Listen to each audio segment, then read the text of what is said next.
se puede aumentar la mención, ¿no es cierto?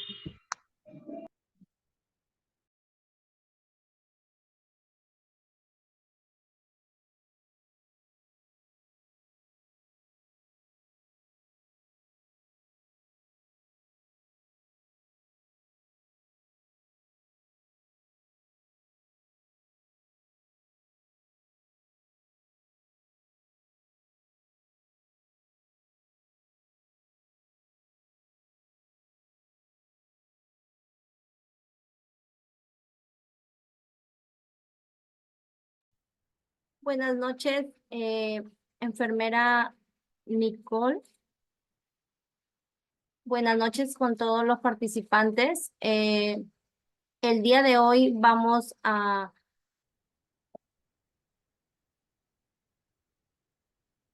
Muy buenas noches, bienvenidos al curso de Primeros Auxilios y Desastres Naturales. Un gusto saludarlos, mi nombre es Nicole Mena y voy a estar a cargo de impartir el curso. Vamos a comenzar con el módulo 1, el cual va a hacer referencia a los desastres naturales y la atención de emergencias sanitarias. Muy bien. Para iniciar, vamos a dar una breve introducción, eh, entendiendo dónde nos encontramos y sobre todo por qué nuestro país tiene tanta diversidad a nivel existencial.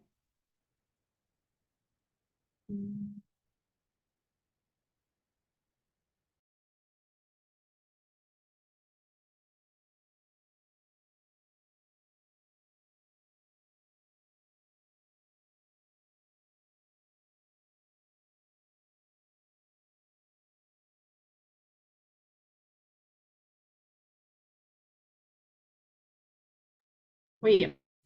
Con esta breve introducción vamos a poder entender por qué nuestro país tiene tanta variedad, tanto relieve y por qué nos hace susceptibles a muchos riesgos, a muchos quizás problemas que más adelante pueden afectar la vida y la salud de nuestros comunidad, de nuestras.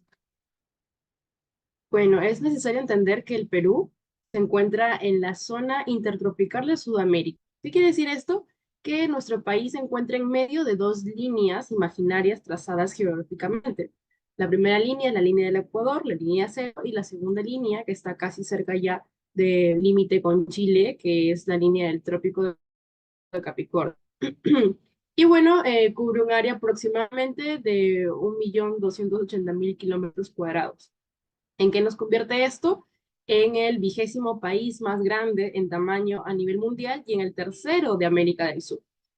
Nuestras características geográficas, las características geográficas de nuestro Perú, están determinadas por la ubicación en el cinturón de fuego, un punto muy importante porque nos ubica como una zona altamente sísmica. Y bueno, en la zona tropical, como podemos ver tanto en la zona de la costa norte en Tumbes, como asimismo en nuestros manglares tropicales en la selva. Y podemos también tener remarcado, como vemos en el centro, la presencia de la cordillera de los Andes. Muy importante porque también permite una geografía bastante variada. La ubicación de nuestro país, así como su gran diversidad climática, hacen del Perú y, bueno, de nosotros como su población, un país expuesto a una gran variedad de potenciales peligros. Estos se reportan a lo largo de todo el territorio, ya que en tanto costa, sierra y selva tenemos diferentes tipos de riesgos. Y bueno, se presenta por un entorno marcado por una serie de factores endógenos, es decir, particulares propios de la geografía y de la heterogeneidad de las condiciones de vida de la población. Cómo nos se encuentra nuestra población, dónde vive, cómo es su vivienda y sobre todo también cuánto nivel de conocimiento tiene para prever este tipo de situaciones adversas.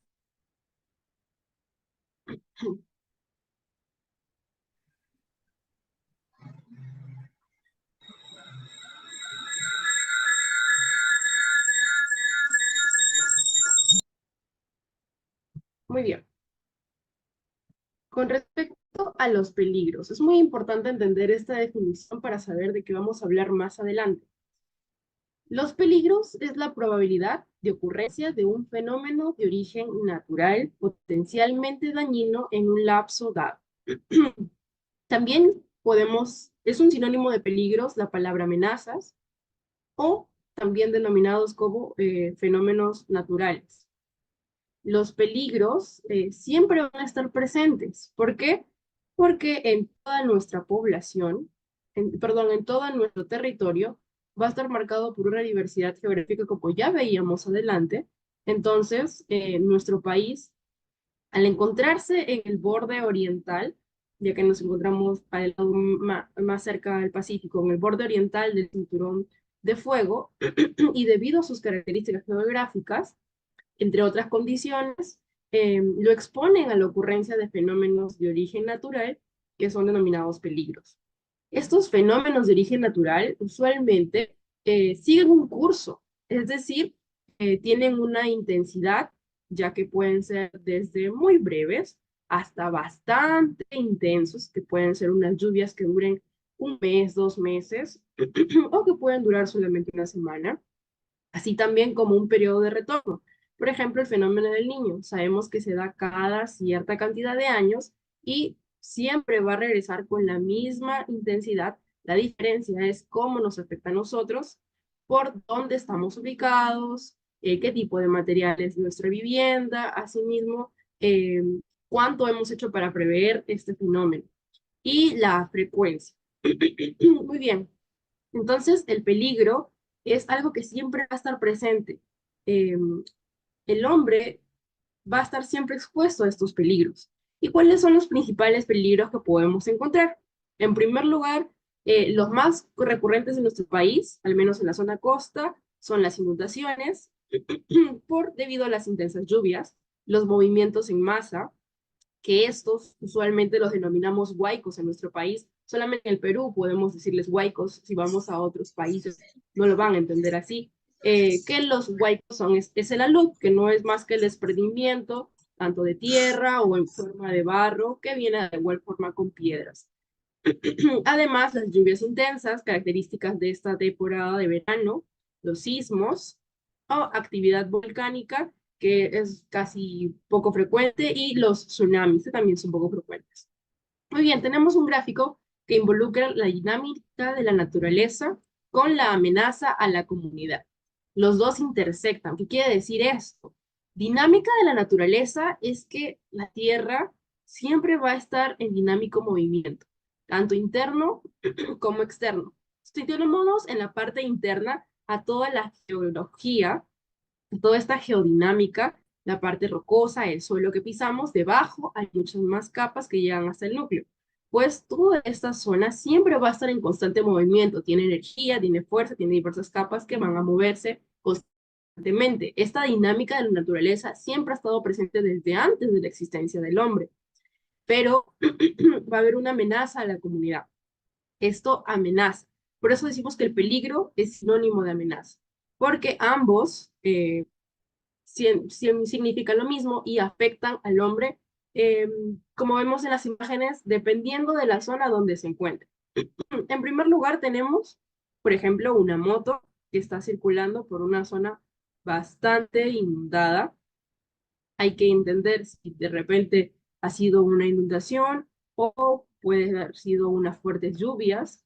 Entonces, son tipos de peligros a los que estamos expuestos: la inundación, las lluvias fuertes, características del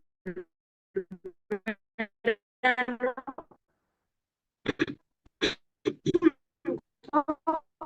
el segundo lugar,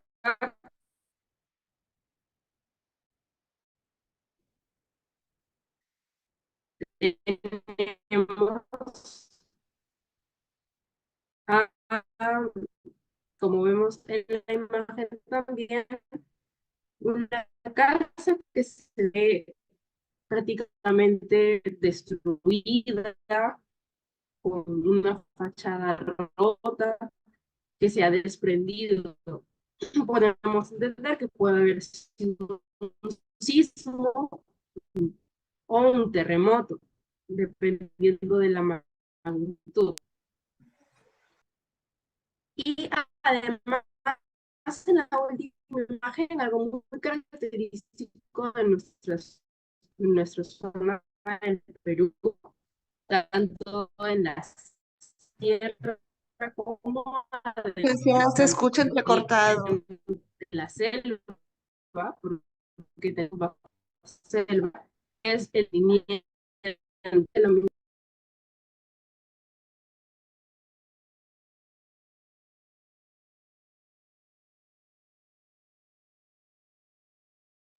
Disculpe, la señorita tiene lo que es un problema de internet. Ahorita lo van a solucionar.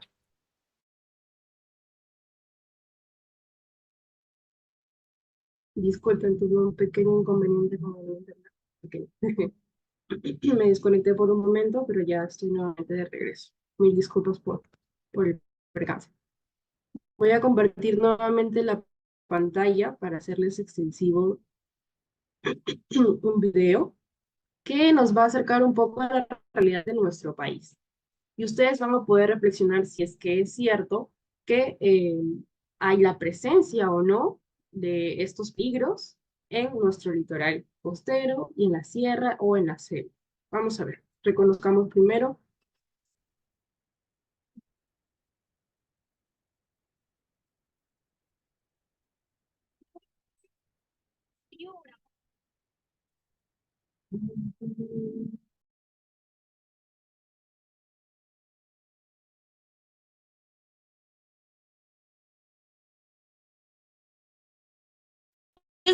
En Piura también tenemos que luchar contra un incendio,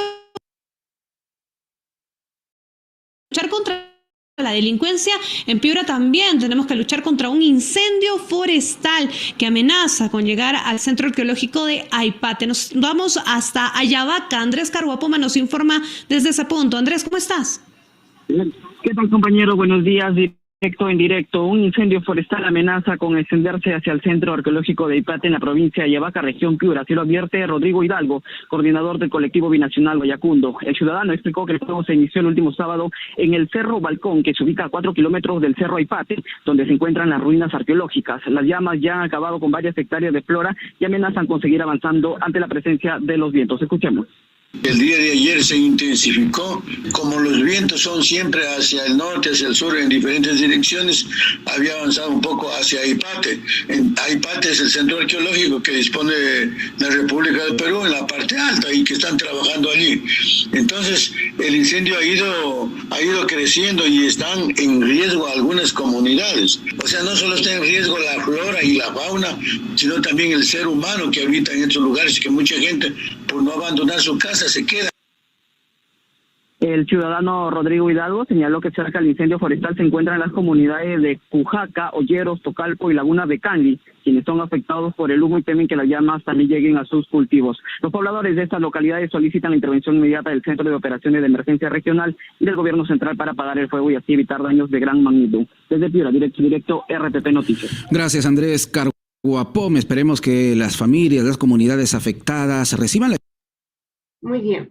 Lo que hemos visto analizando es un problema, o bueno, un peligro o una amenaza que tenemos que reconocer que están presentes bastante en nuestro litoral peruano y además hemos podido escuchar bastantes puntos interesantes. En primer lugar, que era un incendio forestal, hemos reconocido ya el peligro.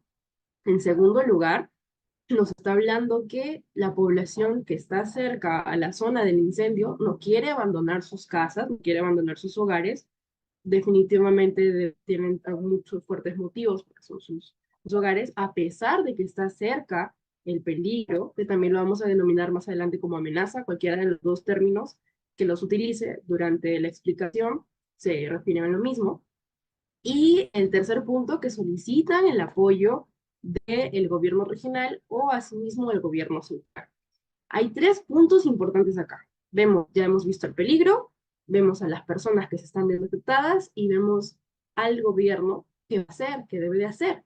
Recordemos estos 3 puntos importantes porque más adelante vamos a ver que para entender cómo gestionar los riesgos, estos 3 puntos mencionados son muy importantes de reconocerlos para poder saber cómo manejar y elaborar planes para mitigar estos peligros. Muy bien, tenemos una clasificación. Los peligros se clasifican en dos formas. En primer lugar, peligros generados por fenómenos de origen natural.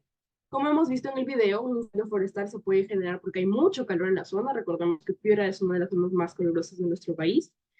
Cuando hay elevadas temperaturas, se origina este fuego y comienza a aumentar proporcionalmente por los vientos y se genera el incendio forestal.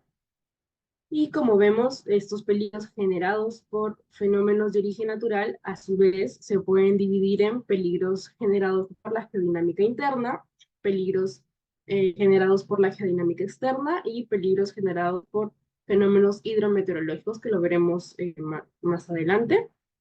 Y además, los peligros inducidos por la acción humana, físicos, químicos y biológicos.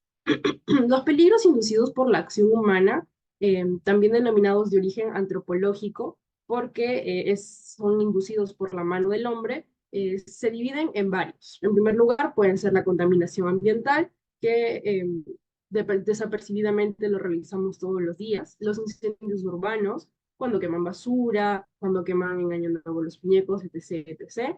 Las explosiones, los derrames de sustancias tóxicas, como por ejemplo el derrame de petróleo ocurrido en las costas del departamento de Lima en el año 2022, que este derrame, no sé si recordarán, pero ocurrió durante las operaciones de carga y descarga del buque petrolero de la refinería de La Pampilla, específicamente de Repsol, y bueno, cerca de aproximadamente más de 6.000 barriles de petróleo fueron vertidos en el mar de Ventanilla. Este derrame provocó graves daños en nuestro ecosistema marino y, como hemos visto, también graves daños económicos a la misma población y muchas enfermedades. Entonces, estos peligros inducidos por la acción humana también están presentes y es muy importante considerarlos. Pero ahora nos vamos solamente a enfocar en los peligros inducidos por fenómenos de origen natural. Entonces, como vamos a ver a continuación,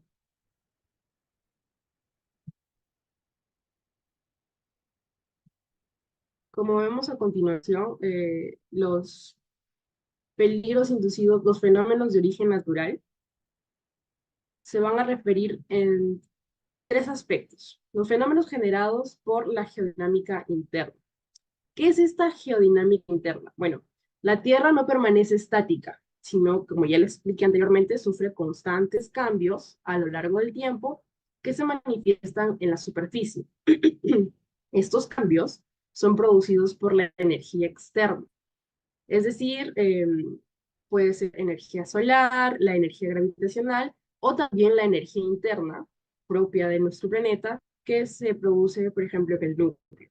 Entonces, según el tipo de energía que podemos ver, los procesos que ocurren y los cambios que se van a dar son distintos. Por eso hablamos, como vemos en la imagen, de geodinámica externa y geodinámica interna. Además, otro punto de mención que tenemos también son los peligros generados por fenómenos hidrometeorológicos y oceanográficos. Entonces, cuando hablamos de geodinámica externa, estamos especificándonos, cuando hablamos de geodinámica externa, como vemos en el centro, estamos hablando de todos aquellos cambios que se dan en la estructura, estamos hablando de todos aquellos cambios que se dan en la estructura externa, es decir, los agentes involucrados que están fuera de la superficie de la Tierra. De la superficie, de la capa de la Tierra, pueden estar en el aire, en la hidrosfera, o ya cerca del límite del planeta Tierra. Entonces son todas estas fuerzas que influyen. Por lo general son factores climáticos, como el viento, que interactúan con las capas más superficiales de la Tierra, y estos agentes suelen alterar el relieve, ocasionando pues, erupciones, entre otros. El ser humano, los animales y las plantas también están involucrados con la geodinámica externa, porque también vivimos en esta zona. Y bueno, tenemos a los volcamientos, los deslizamientos de tierra, de roca, de suelo, o como vemos en la imagen también, los movimientos en masa, que son los huaycos. Cuando hablamos de peligros generados por fenómenos de geodinámica interna, estamos hablando específicamente de los cambios registrados en la estructura interna de la Tierra, provocados por las fuerzas de acciones del núcleo, ¿no?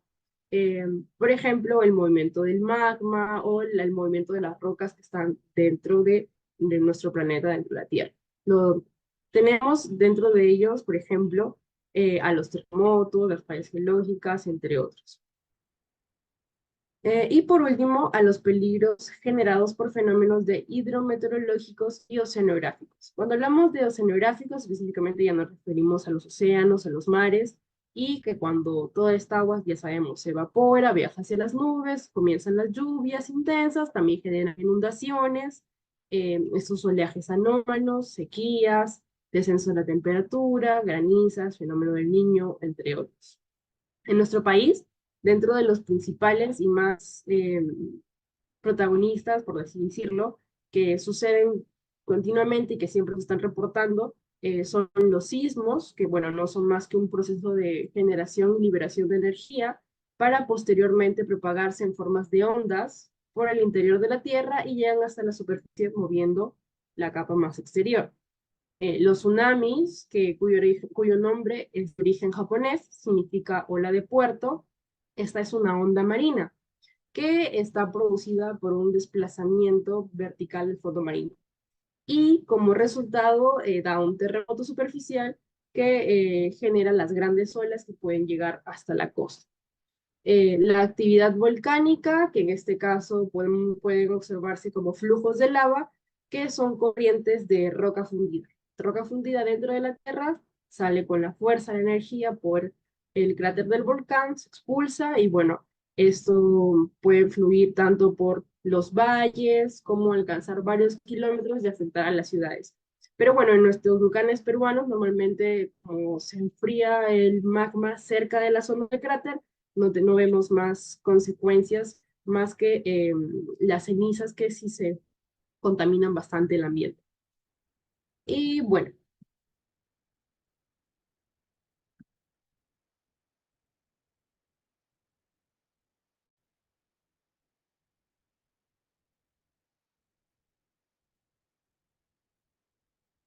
para tomar como ejemplo un peligro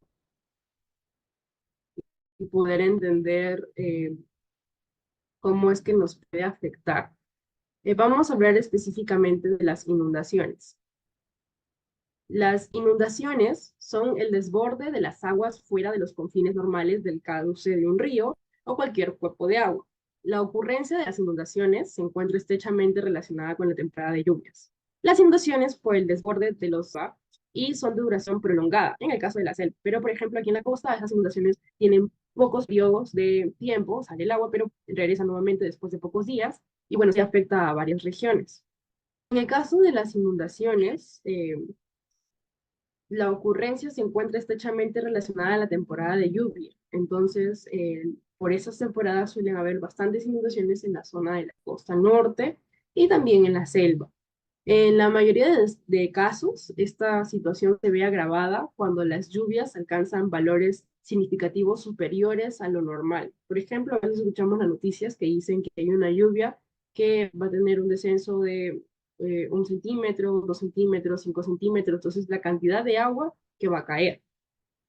Esto que ocasiona daños y pérdidas en la población y en nuestros medios de vida, ya que altera todo nuestra forma de vida, así como en nuestras casas y en la infraestructura en general de las ciudades. Entonces, cuando se generan unos grandes inundaciones y hay desbordes de los ríos de la selva, por ejemplo, afectan bastante a la población, mientras que acá en la costa, cuando son lluvias que no son muy significativas, pero generan desbordes, duran pocas horas o pocos días, nada más, ¿no?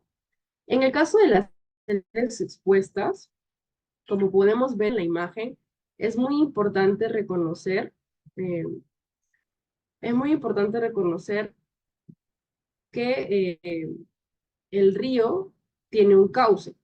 Como vemos acá en la imagen, hay dos líneas que lo delimitan. Ese es el cauce, la parte del centro. En la parte inferior es la zona que ha erosionado el agua debajo de la tierra. Entonces, ¿qué es lo recomendable? Que en todo esta zona inferior prácticamente que pertenece al río que ha erosionado para que pueda seguir un flujo correctamente, no haya construcción de viviendas. No es correcto que haya construcción de viviendas cerca de las riberas de los ríos. Entonces, donde dice ribera, como vemos acá en la imagen, ribera, en la parte superior de los límites de la ribera hacia el exterior, debería de recién poder construirse algunas casas. Pero ¿qué sucede en nuestro país? Por la falta de zonas para habitar y además la necesidad de agua, entonces hay muchas viviendas que se colocan cerca de tanto el cauce y ya llegan a abarcar la ribera. Se desforestan los árboles y se abarcan todas estas zonas externas.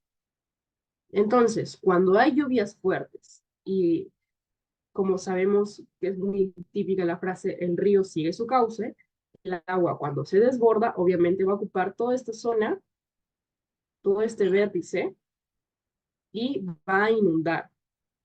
¿Qué va a suceder? Va a afectar a las casas vecinas que hayan ocupado estas zonas, por ende, va a haber una problemática, ya que va a afectar a la población, se puede llevar sus casas, van a haber pérdidas económicas, pueden haber problemas de salud, asimismo también muertos o heridos o personas desaparecidas. Entonces, la zona de crecida máxima ordinaria, como dice en la imagen, es 300 metros. Entonces, toda la zona de la ribera del río no se debería de ocupar. ¿Qué sucede en nuestro país? Pues bueno, hay que mencionar que las áreas expuestas corresponden con base en nuestro mapa del Perú. A nivel nacional se identifican que los ámbitos con un nivel muy alto de riesgo por inundaciones se encuentran en las zonas costeras de la zona norte, donde llueve bastante, por ejemplo, Tumbes, Piura, Lambayeque, parte de La Libertad y Ancash. Lima también, porque tiene zonas cerca de los ríos donde ya hay personas que habitan. Mientras que, por ejemplo, en el ámbito ya de la selva, en el ámbito oriental, en nuestra Amazonía, las zonas que predominan con bastante riesgo son Loreto, Ucayali y es bastante notorio que cuando hay lluvias en estas épocas como en verano, tengamos noticias de que, bueno, ha habido desborde de ríos y personas afectadas que solicitan apoyo. Se dice aproximadamente que desde el año 2003 hasta el año 2020 ha habido un total de 5.786 emergencias por causas de inundaciones. Continuando, vamos a ver ahora a la vulnerabilidad.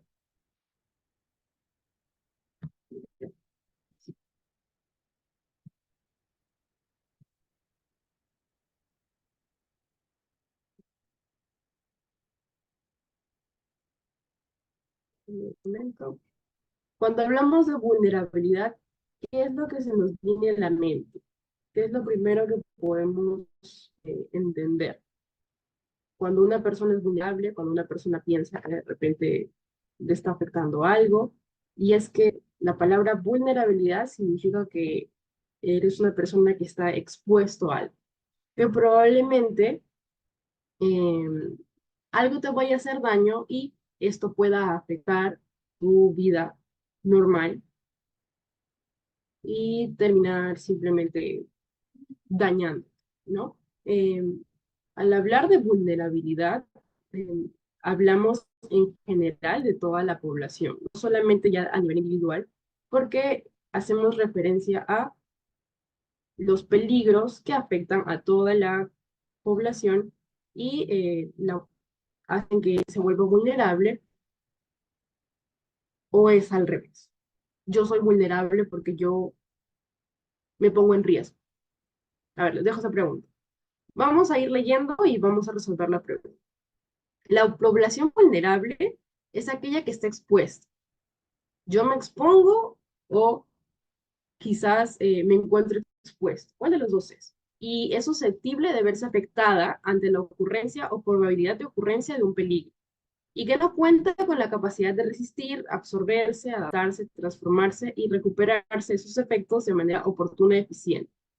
¿Por qué yo les hacía la consulta de yo me expongo o yo estoy expuesto? Porque cuando hablamos de vulnerabilidad en fenómenos naturales, hacemos referencia a que muchas personas, como vimos en la noticia anterior, viven cerca de zonas que históricamente han sido consideradas como zonas donde se generan fenómenos naturales. Por ejemplo, que la zona del bosque que vimos en Piura tenga ya historia de que antes ha habido incendios forestales. Entonces, si yo conozco esto y coloco una vivienda cerca aledaña a estas zonas, yo soy una persona que se está exponiendo, entonces me estoy volviendo vulnerable.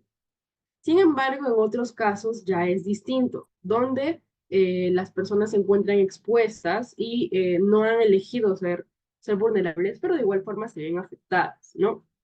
Es muy importante entender este concepto para poder entender lo que vamos a ver más adelante. Y es que la población vulnerable, como ya hemos visto, reúne ciertas condiciones que son generales y transversales.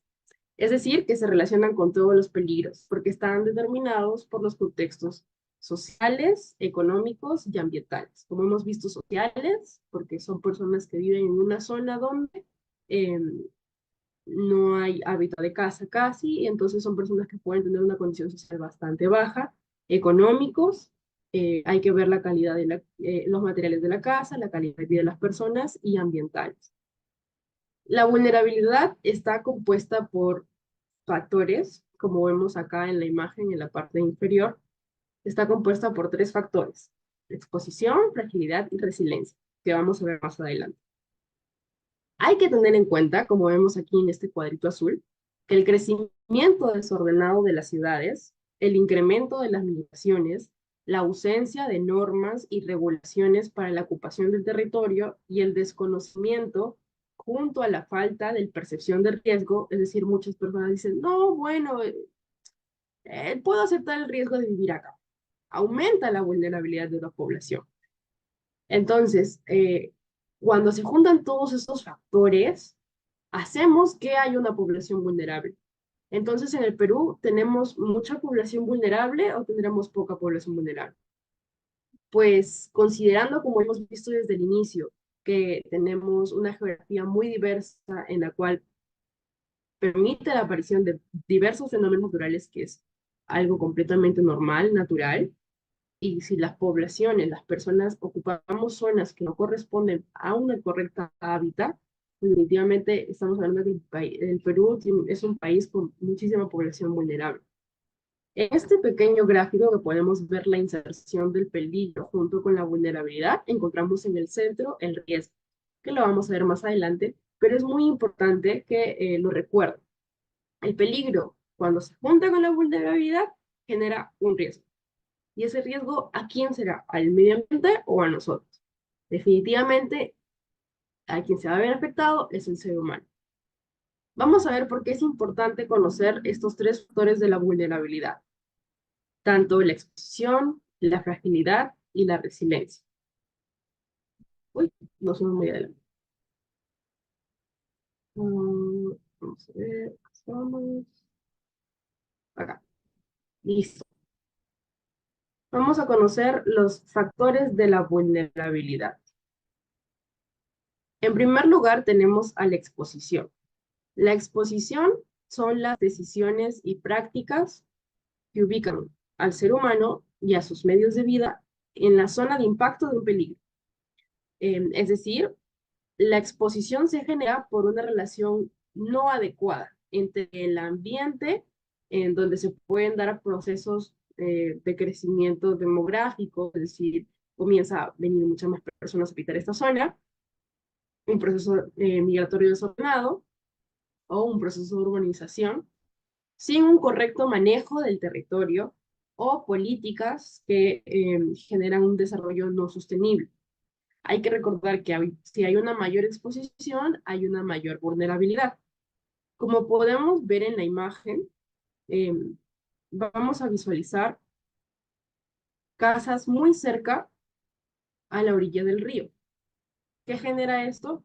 Una exposición. Definitivamente este río que ya vemos que está bastante lleno, si en algún momento al seguir su cauce se desborda, estos árboles que están limitando la ribera no van a contener la cantidad de agua, van a acercarse hacia las casas y va a generar una inundación con pérdidas económicas, muchas pérdidas materiales, se va a detener la economía y definitivamente se va a generar una situación de riesgo, como ya hemos visto. Tenemos acá el peligro, que es el río, que ya viene con bastante agua. Tenemos la vulnerabilidad, las casas cerca al río, y ya se genera una situación de riesgo. ¿Cuál es el riesgo? La inundación.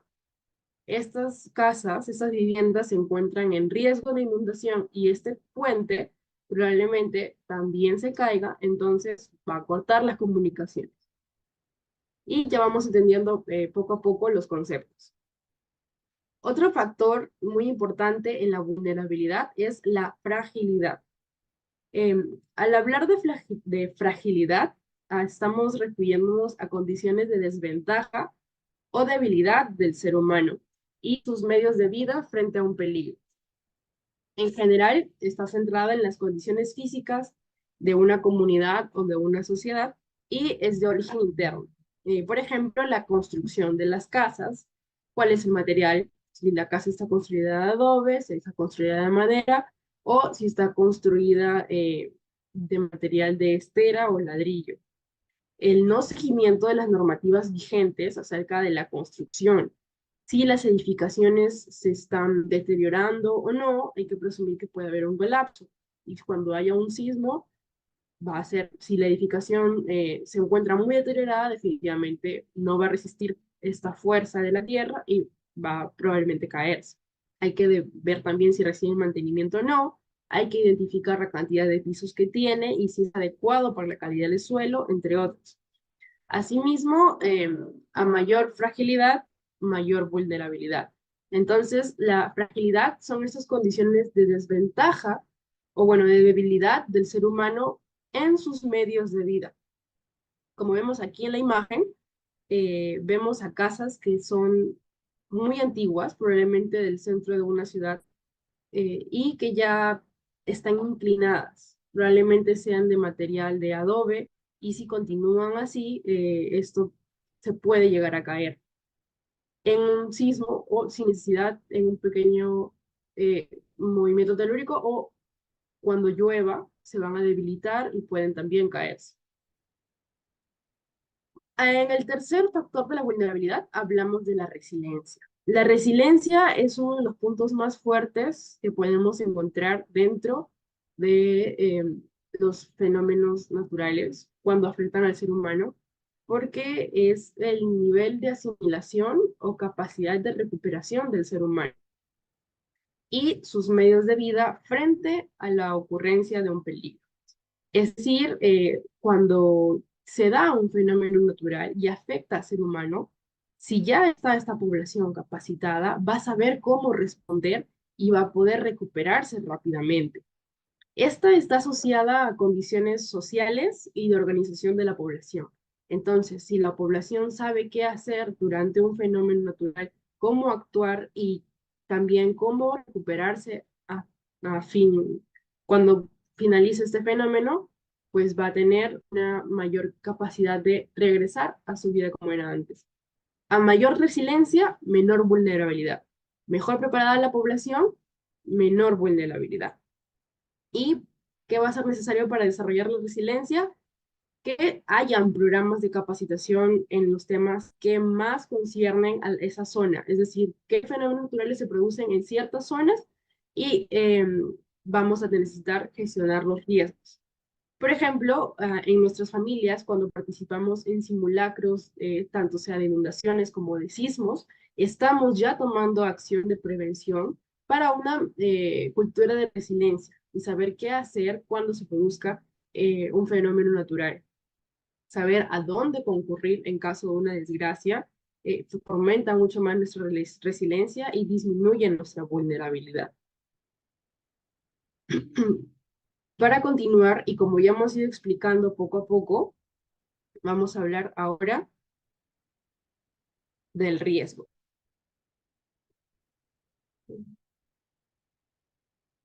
El riesgo. Tenemos una ecuación en la parte superior. Riesgo es igual a peligro por exposición por vulnerabilidad. ¿Qué significa esto? Peligro ya lo vimos. Peligro igual a amenaza, igual a fenómeno natural. ¿Ok? El peligro es igual a inundación, terremoto, tsunami. ¿Ok? Exposición, cuánto el ser humano se expone, cuánto el ser humano se arriesga a que un peligro afecte, y la vulnerabilidad, que ya hemos visto anteriormente, que era la suma tanto de exposición como resiliencia.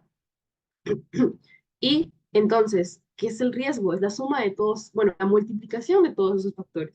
Específicamente cuando se toman acciones de prevención, se hace esta multiplicación ya con ciertos constantes para poder entender cuál nivel de riesgo se tiene, porque el riesgo se clasifica en riesgo bajo, riesgo moderado y riesgo alto. Entonces, esta ecuación nos ayuda para saber qué nivel de riesgo vive nuestra población. Entonces, ¿qué es un riesgo? Un riesgo se construye a partir de la identificación y del análisis, como ya hemos visto, de las características de las vulnerabilidades de las personas, de los peligros o fenómenos naturales que se dan en ese territorio específico. Y bueno, el escenario de riesgo se basa en el registro de la información de estos puntos mencionados anteriormente, ¿no? Y bueno, además es importante tener en cuenta que la gravedad de los daños, el riesgo, ya son los daños que se podrían llegar a producir, la gravedad de los daños se sitúa justamente en aquellos lugares donde la susceptibilidad social, económica y ambiental es mayor. Desde este punto de vista, los espacios precariamente aceptados, como hemos visto en la ribera de los ríos, o cercas acantilados, o en viviendas en zonas donde la superficie terrestre es muy blanda y no puede sostener viviendas, en caso de sismo van a caerse, pues una ocupación de suelos inadecuados genera un riesgo mucho mayor, ¿no? Entonces, como podemos ver nosotros en la imagen,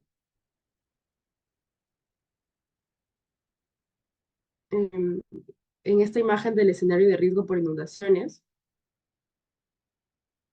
tenemos un mapa. El SINAGER, que es la institución encargada de justamente ver los riesgos a nivel nacional, establece diversos mapas según los escenarios de riesgo. En este caso, este mapa específico es un escenario de riesgo por inundaciones. Aquí podemos ver que nuestra leyenda habla de un riesgo bajo con color verde en toda la zona casi del litoral de la sierra cerca a la cordillera de los Andes. Es un riesgo bajo de inundación. Amarillo, un riesgo medio, hace referencia a la zona de la selva.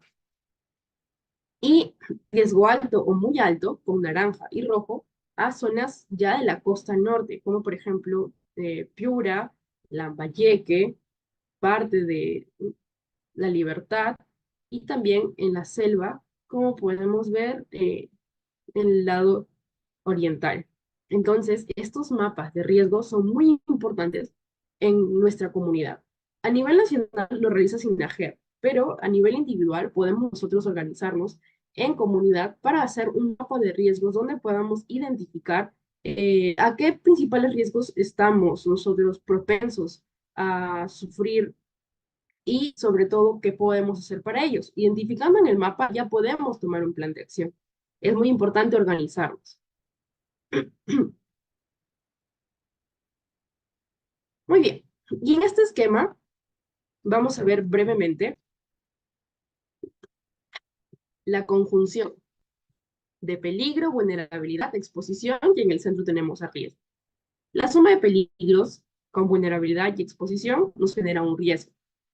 Este riesgo es la potencialidad que haya de que cuando ocurra un fenómeno nos afecte. ¿Cuánto nos puede afectar? Eso es el riesgo. ¿Cuánto puede llegar a alterar nuestra vida, a perjudicarnos económicamente, perjudicar nuestra salud y a nuestras familias. ¿Qué impacto puedes tener? Impactos en el clima, porque va a haber una variabilidad natural. En el caso de que haya lluvias intensas, va a estar constantemente nublado o probablemente haya un sol muy fuerte que va a generar la sensación de bochorno, entre otros. Además, pueden haber procesos socioeconómicos como trayectorias socioeconómicas, medida de adaptación, imitación y gobernanza. Estos procesos socioeconómicos ya son un conjunto de medidas que van a ir desencadenándose conforme se llegue a tomar acciones por parte de tanto de la población y sobre todo de el gobierno. Y bueno, las emisiones y cambios del uso del suelo, que va a haber cambios en nuestra superficie, cambios en nuestro suelo y también al mismo tiempo vamos a tener disminución de recursos naturales como de agua, comida, luz, entre otros. Y por favor, es muy importante que todos entendamos que los desastres son los riesgos no manejados. Los desastres naturales, como solemos llamarlos, son muy diferentes de los fenómenos. Los fenómenos naturales es algo completamente normal y usual que tiene un periodo de tiempo en el que se van a repetir. Los friajes, las heladas, siempre van a estar presentes. Pero los desastres que nosotros solemos colocarlo el nombre de natural son consecuencia de una falta de planificación y de acción frente a los riesgos que ya sabemos que tenemos nosotros en nuestra comunidad o en nuestro departamento. Entonces, los desastres naturales son los riesgos que no se manejaron y no se previeron. Para ello vamos a ver un pequeño video que nos va a explicar y hacer entender un poco más sobre esta frase.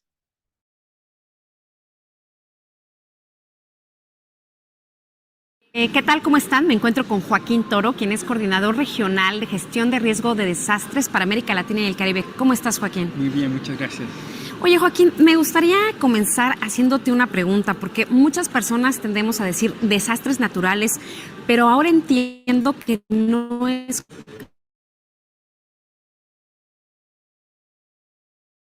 el término correcto. ¿Es así?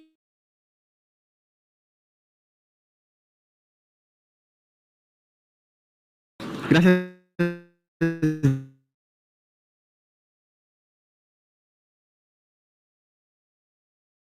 Física. Los desastres no son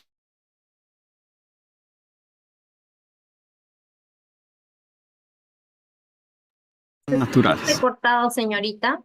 ¿Puede revisar su conexión, por favor? Una sociedad, una México es un causa. Ya, lo voy a poner nuevamente.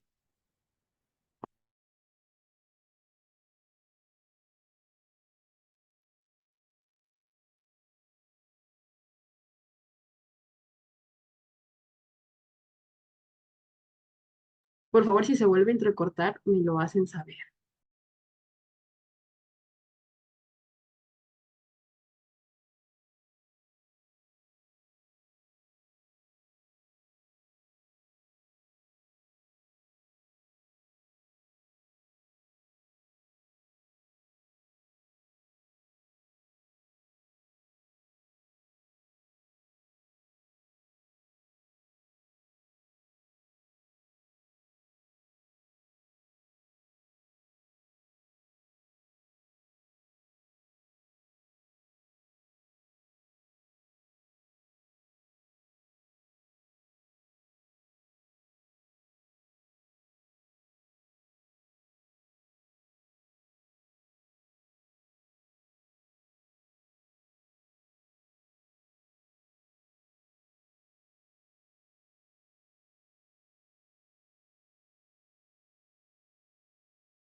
Señorita, no se está escuchando nada.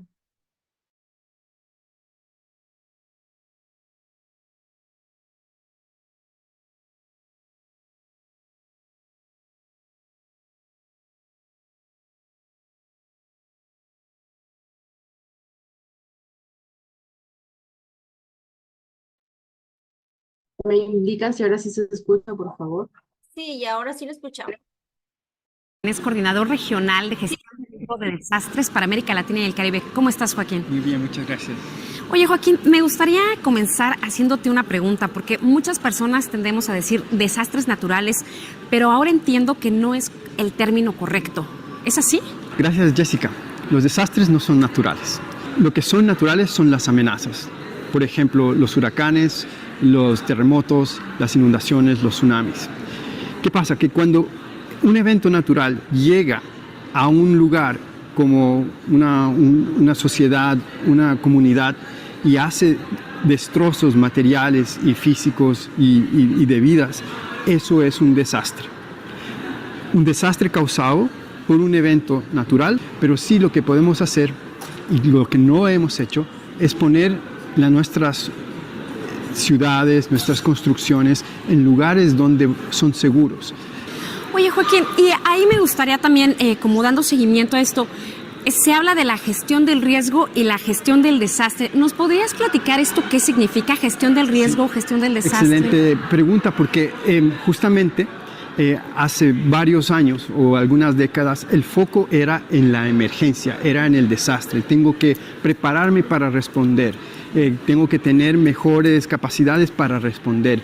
Y no nos estábamos dando cuenta que estábamos respondiendo al síntoma y no a las causas por atrás. La gestión de riesgo, como hablaba antes, gestiona no la amenaza, porque no podemos hacer nada contra ella, pero sí dónde construimos, cómo construimos y cómo nos aseguramos, digamos, de responder de una manera mucho más eficiente a los desastres, porque los desastres vienen.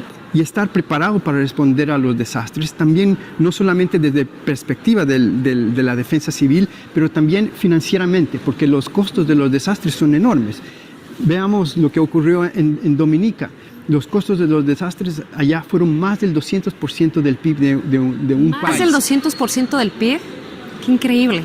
Oye, Joaquín, cuando hay este desastre que ocurre, ¿por qué es importante que trabajen de distintos sectores, ¿no? Por decir, o desde distintos frentes? Es decir, gobierno, sociedad civil, ¿quién más podría participar dentro de una gestión de desastre?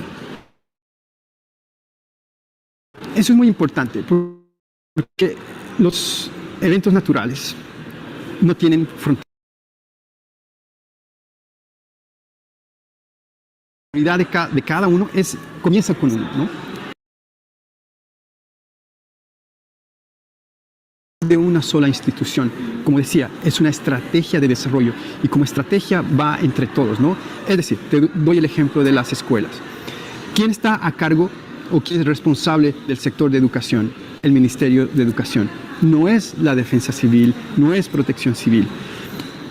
Entonces, si yo quiero dar una educación de calidad a mi población, tengo que darle los mejores currículums, pero también tengo que asegurarme que la infraestructura es segura, que la infraestructura no va a colapsar en el terremoto o no va a ser inundada. Y eso es un trabajo en conjunto entre los que conocen la gestión del riesgo y el desarrollo de educación, y ese trabajo en conjunto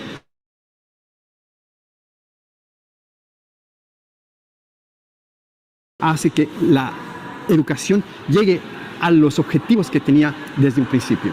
Claro, que ahí estamos hablando también mucho de la prevención y planeación, ¿no? Absolutamente. Es prevención, planificación, aprender a responder y entender cómo voy a responder más eficientemente desde todos los ámbitos.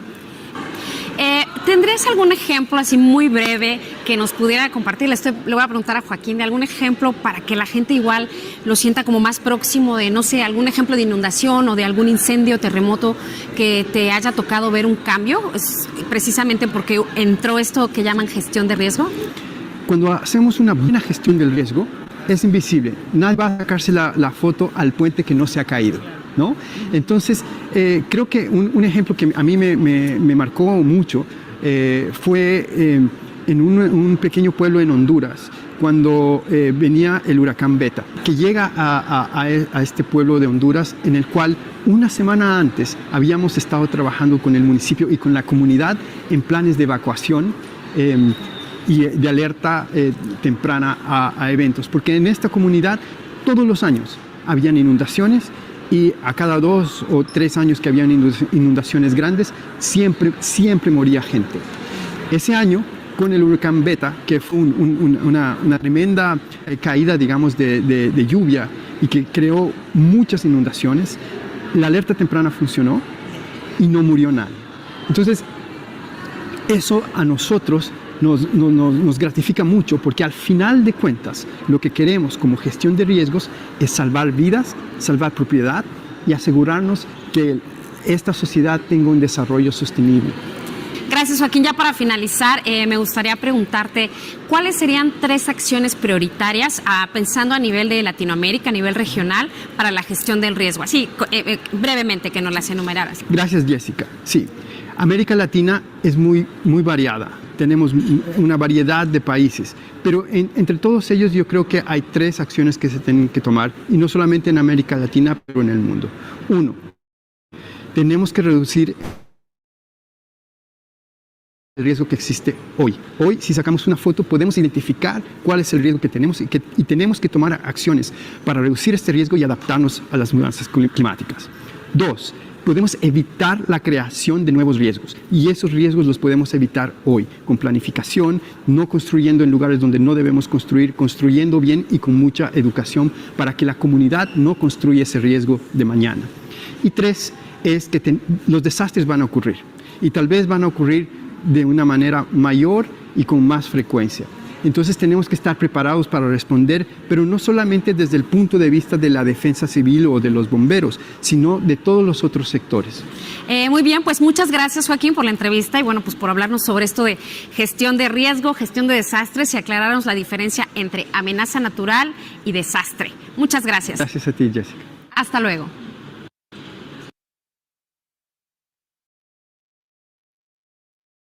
Muy bien. Entonces, después de ver este video bastante interactivo, me gustaría darnos una pausa de 15 minutos y regresamos.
Bien, estimados. Reanudamos nuestra sesión. Ahora vamos a hablar de la gestión del riesgo de desastres. Vamos a hablar brevemente porque a profundidad especificaremos la próxima sesión, pero para que ustedes, posterior al video, que ya tienen una idea, puedan entender, la prevención se hace al riesgo, no se hace al desastre. El desastre es cuando ya ocurrió. Entonces nosotros vamos a hacer la prevención al riesgo, es decir, a esta situación en la que sabemos que estamos muy vulnerables, que pueda suceder. Entonces vamos a hacer la prevención al riesgo. Esta prevención de riesgo de desastres la normativizó el Sistema Nacional de Prevención de Riesgo, el SINAGER, a través de la Ley 29664. Y bueno, tiene como finalidad identificar y reducir los riesgos asociados a los peligros, minimizar sus efectos y sobre todo atender las situaciones de peligro mediante lineamientos o planes de gestión. La prevención de los riesgos de desastres es un proceso. Entonces, esto necesita adoptarse para después implementarse. Y se implementa siguiendo las políticas, estrategias que se ha establecido por el SINAGER. Son 7 los procesos involucrados en la gestión de riesgo. Voy a mencionárselos porque la próxima semana los vamos a ver a profundidad. Pero para que tengan un entendimiento, los 7 procesos involucrados, en primer lugar, es la estimación, que nos va a permitir conocer cómo se generan estos peligros, estas amenazas, además de la vulnerabilidad y el riesgo. La prevención va a ser que ya conociendo cómo se generan estas amenazas, vulnerabilidad y el riesgo, vamos a incorporarlos en documentos, vamos a buscar normativas que nos permitan ordenar la situación y saber qué tipo de acción realizar para que en la reducción de riesgo ya tomemos acción. Según el plan que hemos nosotros previsto en la prevención, en la reducción del riesgo vamos a actuar para mitigar el problema. La preparación es el paso previo a la ocurrencia de un desastre. Es decir, como ya sabemos que los fenómenos naturales son cíclicos, antes de que ocurra este fenómeno natural, nosotros nos vamos a preparar. Y INDECI es una de las instituciones que permanentemente está capacitándonos acerca de todos esos fenómenos naturales, por ende siempre hay que participar en sus actividades. La respuesta permite identificar cómo el Estado reacciona frente al desastre. Y bueno, por último ya la rehabilitación, que son las medidas para restablecer los servicios básicos interrumpidos. La rehabilitación se da cuando ya se dio el desastre, vamos a dar la rehabilitación. ¿Qué buscamos con esta gestión de riesgos? Que podamos devolver a la sociedad lo más pronto a su vida anterior al desastre y disminuir la cantidad de daños. Por ello se requiere un enfoque integral, transversal, es decir, que a lo largo del tiempo va a ocurrir, sistemático, porque tiene que estar organizado, descentralizado, porque es a nivel de todo nuestro país y no puede estar simplemente concentrado en ciertos tipos de la capital, porque sabemos que los fenómenos naturales se dan en zonas bastante alejadas también, y es donde más golpea a la población, y además tiene que ser participativo. Siempre participemos constantemente en las reuniones de nuestra comunidad, de nuestros vecinos, para poder tomar acciones frente a estos fenómenos naturales.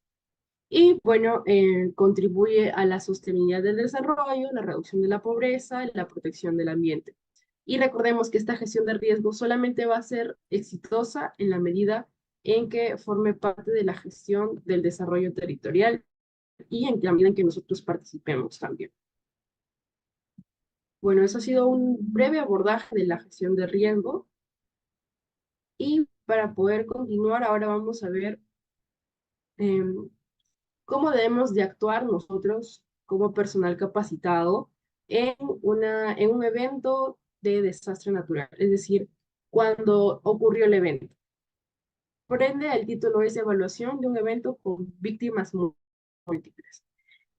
¿Cuándo se produce un evento con víctimas múltiples? Bueno, hablamos de un número de víctimas con un estado de gravedad importante, que sobrepasan la característica es que sobrepasan la capacidad asistencial. Es decir, que yo como enfermera no voy a poder atender a tanta población afectada por el desastre. Entonces, ¿qué sucede? Se necesita contar con un equipo multidisciplinario que esté cualificado y entrenado para intervenir. Y bueno, debemos de conocer perfectamente cuál es el rol de cada uno para poder actuar inmediatamente se dé el desastre. Cuando hay muchos eventos, cuando hay fenómenos naturales, se generan víctimas múltiples y esto produce un número alto de gravedad en nuestra población. Y bueno, es necesario saber qué actividades nosotros vamos a realizar. En primer lugar, bueno, el triaje es una parte importante, tenemos que evaluar la seguridad de la escena. Nosotros no podemos intervenir en una zona donde ha habido un fenómeno natural si no estamos seguros que es una zona adecuada para atender a los pacientes y sobre todo para nuestro bienestar. No podemos exponernos a ser una víctima más porque ya no estamos contribuyendo a desarrollar el problema, no estamos exponiendo nuestra vida. Entonces siempre debemos hacernos la pregunta, ¿es posible llegar a esta zona? ¿Es posible el control de las vías de acceso? ¿Podemos nosotros acceder de una forma adecuada y trasladar posteriormente a nuestros pacientes? ¿Podemos establecernos adecuadamente? La segunda parte es la búsqueda de heridos, con ayuda tanto de los bomberos como policía, porque como mencionábamos es un equipo multidisciplinar. Vamos a buscar los heridos y para posteriormente trasladarlos. Entonces nos vamos a preguntar por qué ocurrió este fenómeno natural para saber qué clase de heridos vamos a encontrar, dónde los vamos a encontrar y sobre todo qué materiales también debemos de preparar para asistirlos. Por último, el trasladar al paciente al puesto de mando. Siempre va a haber un puesto de mando que va a ser la zona segura cerca a donde ha ocurrido el desastre y para trasladarlos tenemos que siempre hacernos la pregunta, ¿es posible llegar? Y si no, ¿de qué nos podemos agenciar? ¿O cómo podemos trasladar los heridos sin causarles mayor daño? Tenemos también una parte muy importante de la valoración de los heridos en la etapa prehospitalaria, porque esto es dentro de ya del ámbito donde sucedió el desastre, que es el triaje. El triaje viene de la palabra triar, que significa seleccionar, clasificar. Es una parte muy importante para poder reconocer qué recursos vamos a utilizar y sobre todo a quiénes nos vamos a abocar, a quiénes vamos a atender primero y quiénes no necesitan una atención tan inmediata como los otros. Tenemos tres tipos de triaje, el primario, el secundario y el terciario. El primario se da en la zona del accidente. En este caso, el triaje lo puede realizar también un personal no profesional de la salud, porque se le capacita para que pueda entender, como vamos a ver más adelante, qué clase de personas necesitan atención primordial, que se puede hacer con una simple clasificación. En este triaje primario definitivamente se necesita mientras más manos mejor para poder atender y llevar a la zona de la base a las personas que verdaderamente lo necesitan. En el triaje secundario es una zona cercana al accidente, fuera de riesgo y con acceso a ambulancia, personal médico y personal paramédico. Aquí ya en la zona cerca al accidente es nuestra base y va a ser donde vamos a encontrar ya al personal de salud.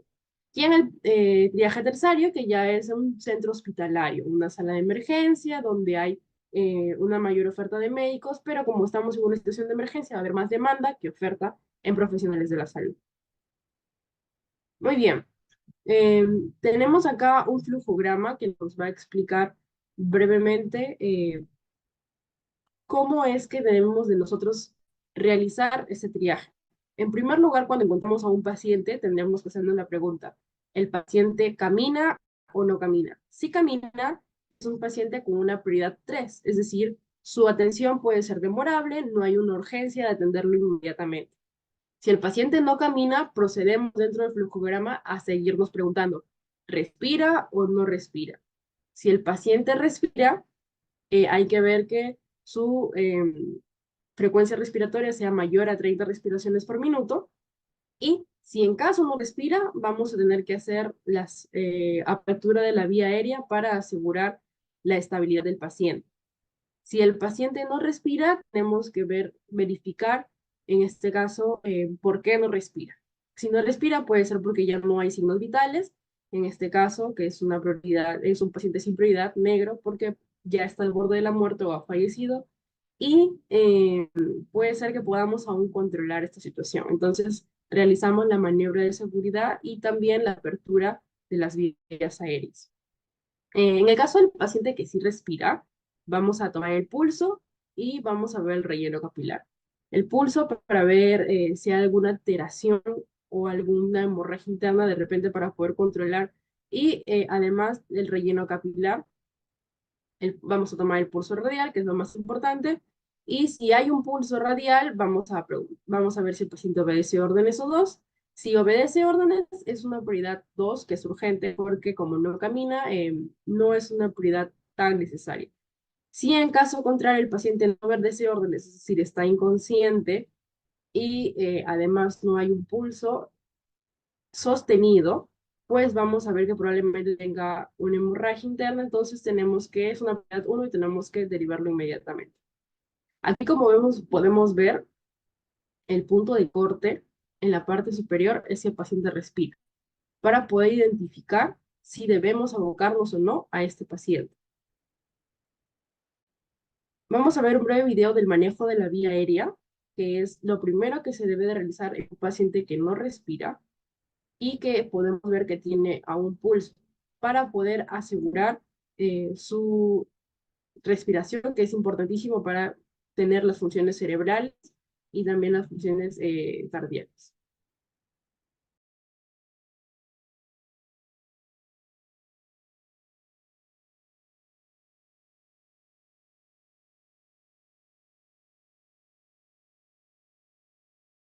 Señorita, ¿no se le está escuchando? Voy a colocar... Valoración de los signos vitales. En la persona accidentada, hemos de considerar 3 cosas fundamentales: el estado de alerta o consciencia, la buena respiración y los signos de circulación. Se utiliza la expresión ABC como examen que recoge una valoración y una asistencia primarias. A, de alerta, consciencia. B, de buena respiración. C, de circulación. ¿Cómo valorar la consciencia? Para saber si una persona está consciente, debemos acercarnos y hablarle, preguntarle cómo se encuentra o simplemente llamarle. Es importante estimularle o zarandearle ligeramente, teniendo siempre mucho cuidado de no moverle bruscamente, por si hubiera alguna lesión que pudiéramos empeorar. Si no responde, pida ayuda a la gente cercana o llame al 112. Apertura de la vía aérea. ¿Cómo abrir la vía aérea? Podemos abrir la vía aérea con la llamada maniobra frente-mentón. Con la persona tendida en el suelo, boca arriba, ponga la mano en su frente e inclínele la cabeza hacia atrás con suavidad, dejando libres el pulgar y el dedo índice por si tiene que taparle la nariz para hacerle la respiración boca a boca. Con las puntas de los dedos bajo el mentón o barbilla de la víctima, elévelo para abrir la vía aérea. En bebés menores de 1 año que tienen estructuras aún muy blanditas, una excesiva extensión del cuello puede producir el efecto contrario al deseado, es decir, impedir el paso de aire. Por ello, la extensión del cuello, echando la cabeza hacia atrás, debe ser más ligera, colocándole en lo que se llama posición de olfateo. ¿Cómo comprobar si respira? Una vez que tengamos la vía aérea abierta, comprobaremos si la persona respira con la maniobra ver, oír, sentir. Ver. Con el pecho descubierto, si es posible, hemos de fijarnos si éste se mueve y lleva el compás de una respiración. Estos movimientos podrán ser de mayor o menor amplitud, pero hemos de diferenciarlos de los de una respiración ineficaz. Oír. Acercamos nuestra oreja a la cara de la persona accidentada para intentar escuchar los sonidos de su respiración y para sentir el aliento de esa respiración en nuestra cara. Esta maniobra no debe durar más de 10 segundos. Muy bien, hemos visto la maniobra de aseguramiento de la vía aérea, que es muy importante cuando tengamos contacto con algún paciente que no está consciente y que no puede caminar, pero vemos de que tiene pulso. Muy bien, continuando. Las acciones de enfermería antes del desastre. Es muy importante conocer...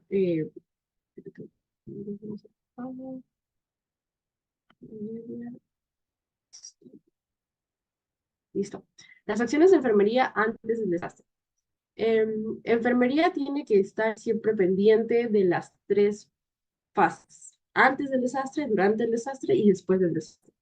Es importante conocer cuáles son las actividades que vamos a realizar y, como hemos comentado anteriormente, la etapa previa al desarrollo del fenómeno es muy importante porque las acciones que vamos a realizar en este punto van a permitir mitigar los efectos esperables tras un determinado episodio.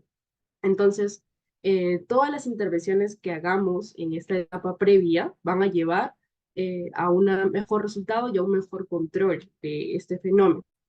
Entonces, en este caso vamos a hacer en primer lugar la valoración previa y el plan de respuesta ante el desastre.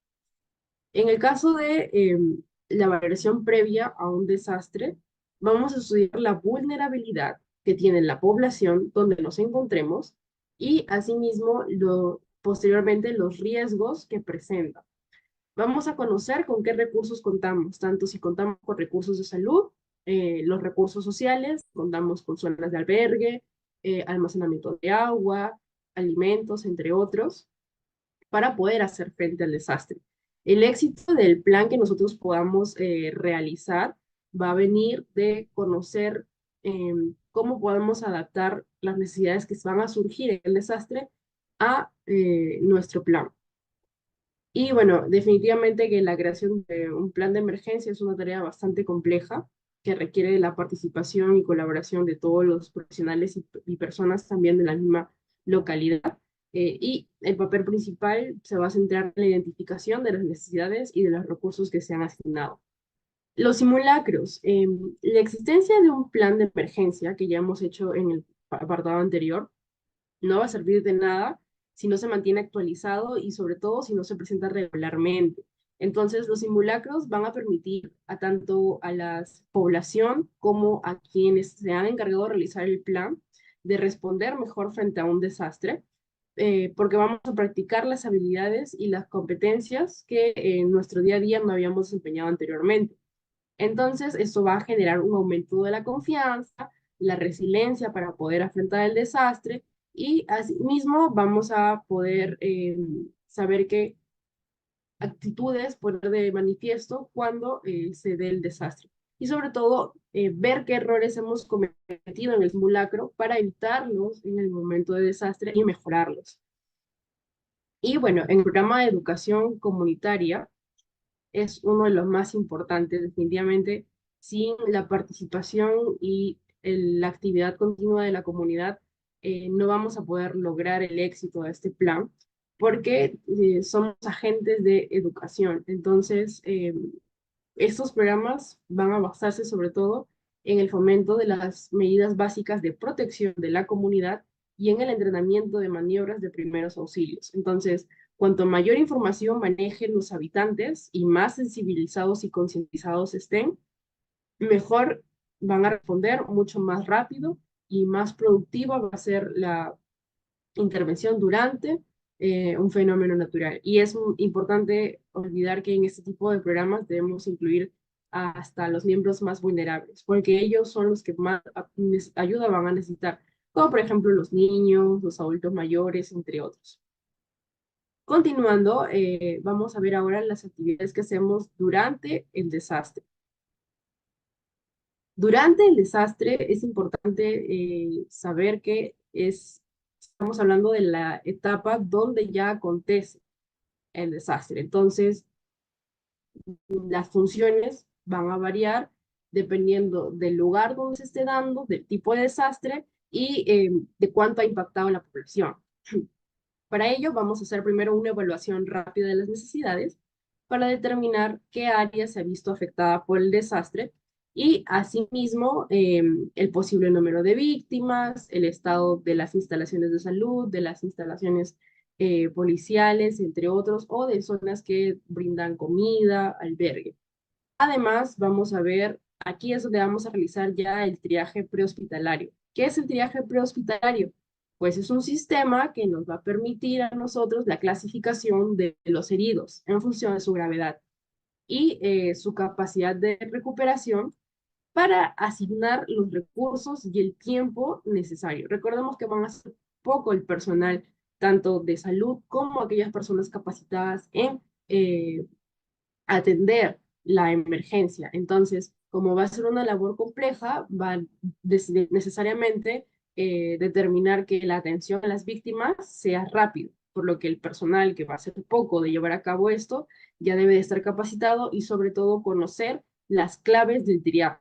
La clasificación de los heridos se hace mediante un código internacional. Es un código de colores que va a informar la prioridad asistencial que le corresponde a cada uno. Por ejemplo, en primer lugar tenemos el color rojo. El color rojo significa prioridad 1. Es la máxima urgencia. Estos pacientes necesitan tratamiento o evacuación inmediata. ¿Qué pacientes podemos encontrar dentro del código rojo? Pacientes con un paro respiratorio, pacientes que tengan una hemorragia severa, una quemadura con una extensión mayor al 20% de su superficie corporal, pacientes que tengan una evisceración, un TEC, un trauma encefalocraniano, o pacientes obstétricas, gestantes. Además, tenemos el siguiente color, que es el color amarillo, que significa prioridad 2. Es decir, las lesiones no implican peligro de muerte, por lo que la atención puede demorarse unas horas. ¿Qué pacientes podemos encontrar en esta segunda prioridad? Aquellos pacientes que tienen lesiones sin choque, es decir, que no está afectado hemodinámicamente su organismo, pacientes que tienen lesiones torácicas, que se ha visto lesiones traumáticas, pero sin dificultad para respirar, pacientes que tengan de igual forma un traumatismo cráneoencefálico cerrado, es decir, que no haya una abertura externa en el cerebro donde hay sangre o que no haya una alteración del estado de conciencia, que la vamos a valorar con la escala de Glasgow, quemaduras de segundo grado o menor al 10% de la superficie corporal, fracturas mayores en pelvis o fémur, pero que no tengan signos de shock, es decir, de shock hemorrágico, pacientes con dolor torácico sin compromiso hemodinámico. En el color verde, que es la prioridad 3, ya son lesiones que pueden demorarse mucho más tiempo que las dos anteriores de prioridad. Son lesiones prácticamente que pueden atenderse en más de 3 a 5 horas. ¿Qué tipo de lesiones tenemos aquí? Menores, que no afectan para nada la vida. Por ejemplo, lesiones de tejidos blandos, cortes, raspones, moretones o heridas superficiales, luxaciones, fracturas no expuestas, fracturas menores, quemadura de primer grado, o personas que no tengan lesiones, que simplemente tengan traumatismos emocionales, ¿no? Y bueno, dentro del color negro ya tenemos a los fallecidos. El color negro representa, además de los fallecidos, aquellas personas cuya posibilidad de sobrevivencia es baja y a requerir demasiada atención médica, su transporte va a complicar su evolución y probablemente comprometa su vida. Entonces, dentro de ellos tenemos a pacientes que tengan lesiones mortales o pacientes con quemadura que comprometan más del 40% de la superficie corporal, pacientes con lesiones craneales donde haya exposición del cerebro y con fracturas mayores que comprometan además la hemodinámica porque hay un compromiso de hemorragia intensa. Y bueno, acá también se va a ver como protagonista el cuidado de enfermería. En este caso, según la gravedad de las lesiones y la intensidad del desastre, se van a ver la necesidad de la atención, la duración de las atenciones y la preparación del sistema sanitario. Lógicamente, según la teología del desastre, también va a influir en la patología de los heridos, pues los efectos sobre la salud de aquellos afectados por un terremoto serán mucho mayores y mucho más distintos que los que sufran las víctimas de inundaciones o de unas lluvias intensas, ¿no? Los cuidados van a ir dirigidos al tratamiento de estas lesiones. Entonces, en este punto también es fundamental entender que vamos a abordar aquellos pacientes con traumas psicológicos, porque hay que tener en cuenta que durante el periodo de las emergencias o de los desastres naturales, los enfermos con patologías mentales son los que más se presentan por un trauma posterior al evento, ¿no? También hay que tener en cuenta que hay enfermos crónicos, es decir, personas que ya venían con enfermedades subyacentes durante lo largo de su vida que se han visto afectadas ahora por el fenómeno y que pueden complicar su vida y necesitan acceder a sus tratamientos usuales y a ellos también se les debe atender lo más pronto posible. Bueno, y en el caso de agua y saneamiento, como es muy importante el acceso al agua para que las personas que han sufrido un desastre puedan mitigar enfermedades correspondientes a tracto gastrointestinal, porque muchas personas por falta de agua y saneamiento adquieren infecciones que no estaban presentes en ellas durante el fenómeno. Entonces, hay que tener en cuenta que a consecuencia de un desabastecimiento de agua, las enfermedades diarreicas, las enfermedades infecciosas de transmisión fecal-oral y las transmitidas por vectores asociados a los residuos sólidos pueden aumentar. Y por eso es muy importante la parte de la prevención, tener reservorios de agua frente a fenómenos naturales. Y en el caso de la alimentación, que es definitivamente va a haber una escasez de alimentos y esto puede generar una nutrición inadecuada, por lo que va a repercutir negativamente en la supervivencia de aquellas personas que se encuentren en la zona del desastre. Y las principales acciones que van a permitir mejorar la seguridad alimentaria y la nutrición de la comunidad afectada son en primer lugar asegurar la alimentación de los lactantes, aquellos niños menores de 2 años, sobre todo los menores de 1 año, que continúen con la lactancia materna. Aquellos niños que están en etapa de crecimiento, los preescolares y los escolares, también asegurarles la alimentación. Y aquellos que tengan malnutrición, hay que tratarlos. Y bueno, la distribución de alimentos definitivamente debe estar priorizada en ellos. Y si hay la posibilidad de entregar víveres o cupones, es la mejor forma que se pueda gestionar. Y por último, los refugios y asentamientos, que se deben promover medidas que aprovechen los recursos locales que se tengan para generar zonas de refugio, ya que el alojamiento que se les pueda brindar en tiendas de campaña o en edificios públicos va a permitir que haya una mejor recuperación y rehabilitación y unos menores traumas emocionales, ¿no? Correcto. Ahora tenemos después del desastre. Después del desastre, las dos características son rehabilitación y reconstrucción. ¿Por qué? Porque las actividades principalmente se van a centrar en las tareas de rehabilitación. La rehabilitación abarca tanto el tratamiento de enfermedades, lesiones físicas, secuelas derivadas del desastre, como también las secuelas psicológicas. La salud mental, como ya les había comentado, es uno de los aspectos más afectados y que más atención va a necesitar debido a la gran predisposición que van a ver las víctimas de desarrollar un estrés postraumático. Puede ser una respuesta tardía que no necesariamente aparece inmediatamente después del desastre, sino puede aparecer tanto días o semanas posteriores. Entonces es muy importante ser observadores y continuar la evaluación de estos pacientes para saber cómo se encuentran sus niveles de ansiedad y si pueden ser capaces de desarrollar este tipo de estrés. Y bueno, eso sería todo. Muchas gracias por la atención y si tuvieran alguna pregunta, soy atenta para poderles responder.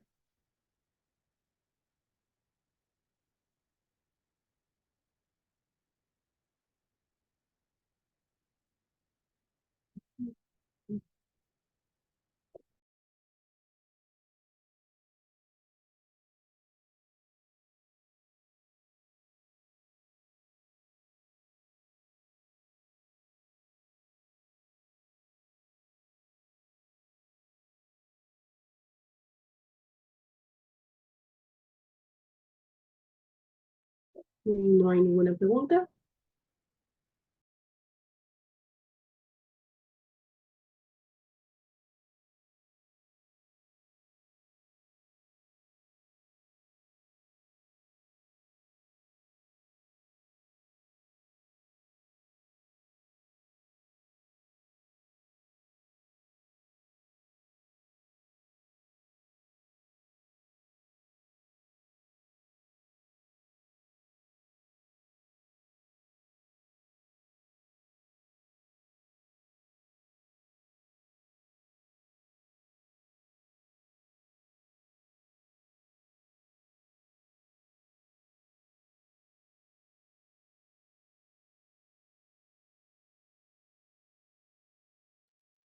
Muy bien, si no hay ninguna pregunta, ha sido un gusto compartir con ustedes el día de hoy, primera sesión, y nos estaremos encontrando la próxima semana con la sesión 2, donde vamos a hablar ya específicamente de la gestión de riesgos de desastres y cómo nos ayuda a mitigar esos daños de los fenómenos naturales. Muy bien, ha sido un gusto. Muchas gracias, que tengan buenas noches. Muchas gracias a usted, enfermera Nicole Mena. Buenas noches.